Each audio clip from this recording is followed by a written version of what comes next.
The West Virginia Mountaineer men's basketball team wrapped up non-conference play by defeating the Mississippi Valley State.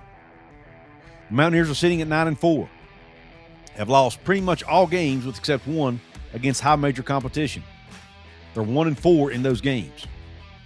So what makes us fans think they're going to fare very well in the Big 12? A lot of us don't think they're going to fare well in the Big 12. However, ESPN seems to have a different opinion. We're going to talk about that. What does ESPN think, and what do I think? So stick around and we'll have that conversation right now. What is up, and welcome into this episode of Couz's Corner, your home for top-shelf college sports news and analysis surrounding the West Virginia Mountaineers and the Big 12. Today we're talking West Virginia Mountaineer hoops. ESPN's latest BPI, where they predict or they rank each team. It's a power index where they rank each team. They have West Virginia rated at 41 in the country, number 41 in the country. And their record prediction for them moving forward is actually better than I would have envisioned. They actually have them at 18.5 and 12.5 is their projected win totals, which puts them at what, 19 and 13? Or I guess it would be 19 and 11 or 19 and 12, something like that. Or 18 and 13. Not what I saw coming. Not what I see coming in Big 12 play. They have them at 9.5 and 8, 9.5 and 8.5. So they have them around that 9 to 10 win mark in Big 12 conference play. Much higher than I had them. I've got them sitting at about 5 wins in Big 12 conference play. Maybe 6. Maybe I'm wrong and ESPN's right. I hope that's the case. But when you look at the individual games that ESPN has broken down, I'm starting to think that maybe I have underestimated what this team's capable of. Let's go ahead and take a look at the individual games. ESPN, whether it's a win or a loss, according to ESPN, and then I'll give you my opinion on each one as well. Now, I'm not going to go through the actual win percentage and all that of each one. I'm just going to say, hey, was it a win? Was it a loss? Obviously, some of these have a much slimmer margins by ESPN than others. But when you look at the individual games, they actually have West Virginia favored in 11 games of the 18 Big 12 conference games. Not bad at all. Not bad at all. Now, if they can do that, by the way, if they can pull off 11 wins, that puts them at 20 wins on the season. I think they're an NCAA tournament team. I really do. Because in order to do that, they're going to have a lot of quad 2 and even some quad 1 wins built in there. Now, they obviously have them losing on the road at Iowa State to start the Big 12 season. No big shocker. I think we all will have them, that as a loss. I think they had West Virginia at like an 11% chance of winning. Something crazy like that. They have them beating Cincinnati at home, losing the next 2 at home to Kansas, and on the road at Houston. So that first 4 games of the Big 12 conference slate is going to be an absolute gauntlet for the Mountaineers at Iowa State, at home against Cincinnati, and home against Kansas, and then on the road at Houston. 3 of those 4 are ranked teams. 2 of them, maybe 3, I haven't looked at the rankings this week, ranked in the top 10. Now, the Kansas game, they do have them losing, but only by a very slim margin. Because it's at home, they have that game as somewhat of a coin flip. Okay? Now, when you go to the rest of the schedule, you go down, they have Colorado at home, then Arizona State on the road. They have them winning both of those games. They have West Virginia beating Colorado and Arizona State on the road.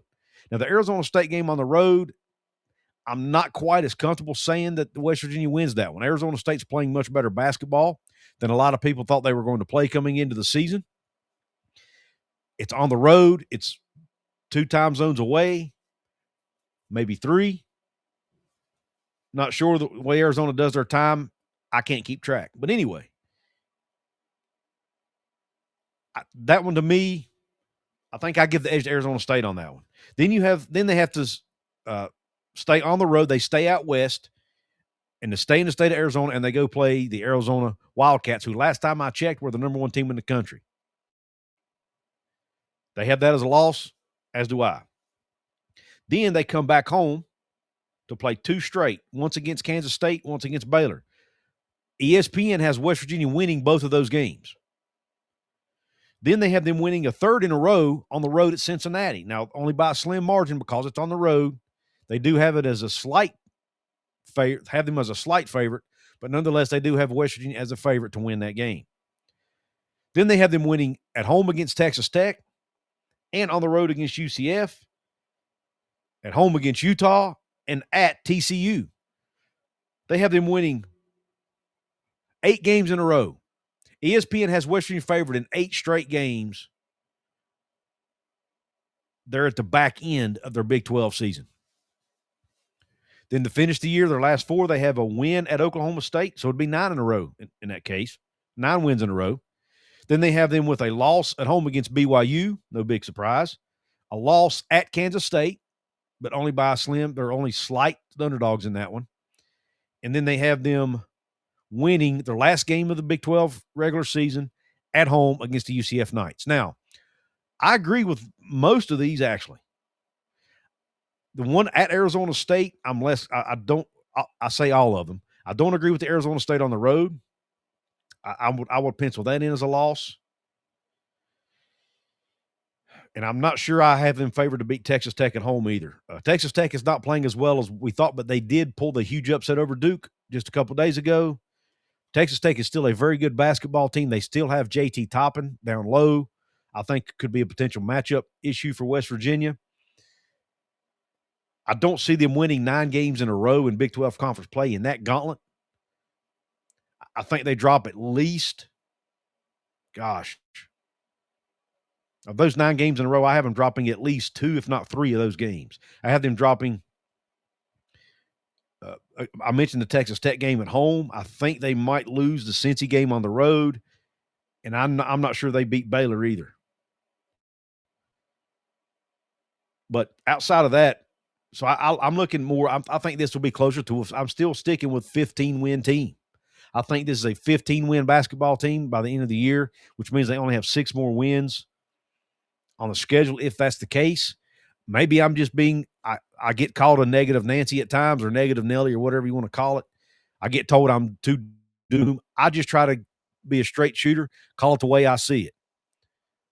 This team has a lot of opportunities in front of them. According to ESPN, it's the 18th hardest schedule remaining in the country. 3rd hardest in the conference, the Big 12 conference remaining. Now, I don't know how. I guess it's because they play Iowa State on the road, Houston on the road, Arizona on the road maybe. But, man, they have, as far as the teams they play twice in conference play, Cincinnati, UCF,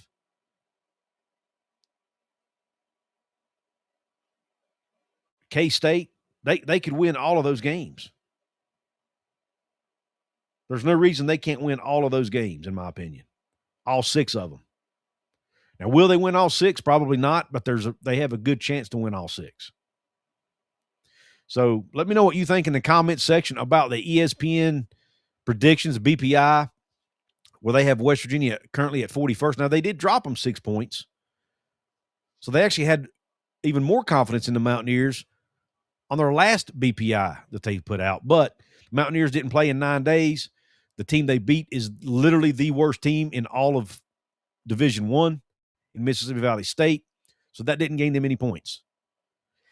They kick off conference play January 2nd at Iowa State. How will they do? I want to hear your thoughts in the comment section. Let me know your score prediction for that game and what you think about their final regular season record, as well as what ESPN had to say. I want to know your thoughts. By the way, if you want to check out a written article about this, go to the website, wvsportschat.com. There's a lot of great written content. We've added a couple writers to our team over the last few days.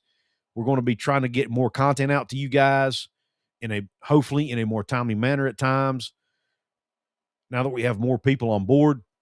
So be on the lookout for that. Again, wvsportschat.com.